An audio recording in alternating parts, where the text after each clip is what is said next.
No gunplay, you darn fool. Well, that's Jim Rollins. You're crazy. Rollins been dead 5 years. The West really holds this mythical position in our history. And you know, the Western period, when you talk about the Cowboys, didn't last for very long.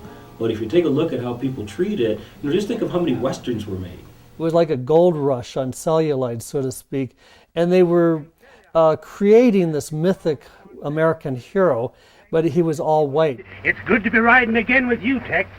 It was sure mighty white of you boys to come clear over here to help me out. Some people don't want to give credence to African Americans in playing a significant role in that development, because that's also giving them credence for being true Americans. It's also giving them credence for being contributors to American history in a positive way. And for some people, they simply don't want to do it.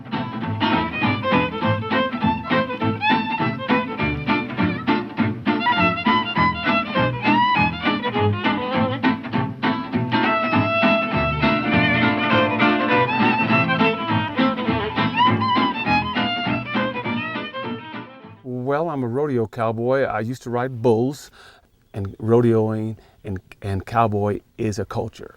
It's a culture within America. It's been a long life dream of mine to have cattle, to have horses, to have grass and barns, and buildings and space. It's a little bit of my peace of mind, or my little bit of heaven.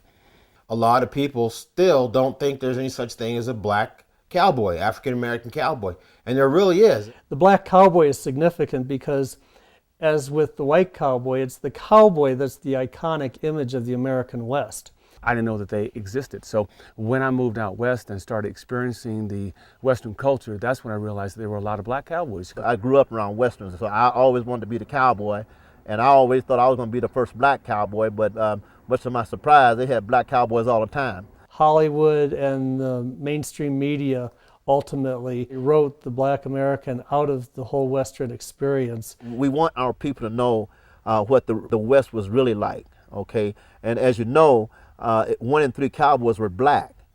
The black cowboy symbolizes the integration of people, ideas, and cultures. It had to have been one of the most integrated professions there was. And the reason for that, because it was a laborious, it was a dangerous job. Blacks that were moving westward that had certain skills, that was one of the ways they could actually get employment. That's one of the ways they could actually be self-sustaining. And it's one of the ways they could actually be independent as well.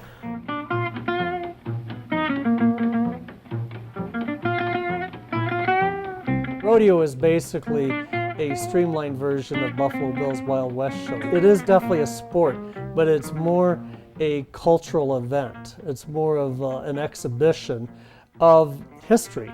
The black cowboy is really significant because they were involved in the development of rodeo. You know, there's some guys like even from Pendleton Roundup, like in the 20s, and they said that, you know, the judges were so hard on them that even the crowd would boo because they knew that, you know, a lot of prejudice existed. Jesse Stahl was an African-American cowboy, and his story is interesting because he was discriminated against so much that he decided to start riding bucking horses backwards to sort of thumb his nose at the judges.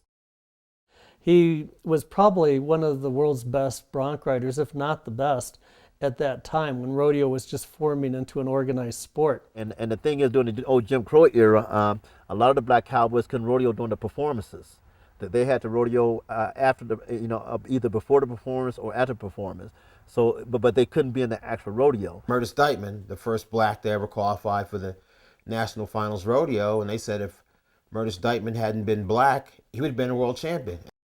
In the judging competition, they might shed points from him. He got kind of, I'd say discouraged and disappointed, and he went to Freckles Brown, who was also a world champion bull rider, and he said, "Freckles, man, what do I have to do to become a world champion? I'm doing everything I should become a world champion. What do I need to do?" Said Freckles looked at Murtis Dykeman. He said, "You need to turn white." There were so few of us in the sport that was actually being recognized.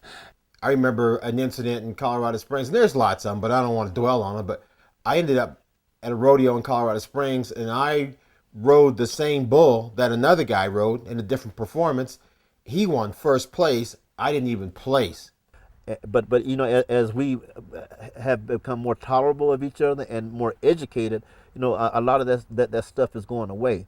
Cowboys like Meredith Dykeman, they actually sacrificed a lot. And so by the time we came into the picture, a lot of segregation and all that integration stuff was long behind us. And rodeo was closely linked to the evolvement of Westerns as a film genre. When Hollywood started making movies, ironically, the very first cowboy, authentic cowboy, to ever appear in a motion picture was a black cowboy. That was Bill Pickett, the inventor of steer wrestling, who was a Wild West show performer. For a long time, he was kind of like a placeholder in history for the African-American cowboy. You'd go to rodeos everywhere and people knew who Bill Pickett was, even when they didn't know that there were other black cowboys. In fact, Bill Pickett was considered to be somewhat of an anomaly.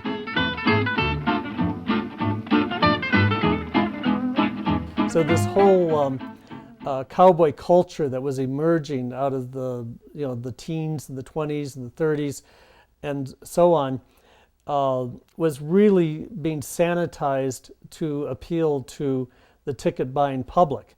The West was, I guess it was Hollywood, you know, what Hollywood portrayed the West. There were black people all over the West and there were black towns all over the West.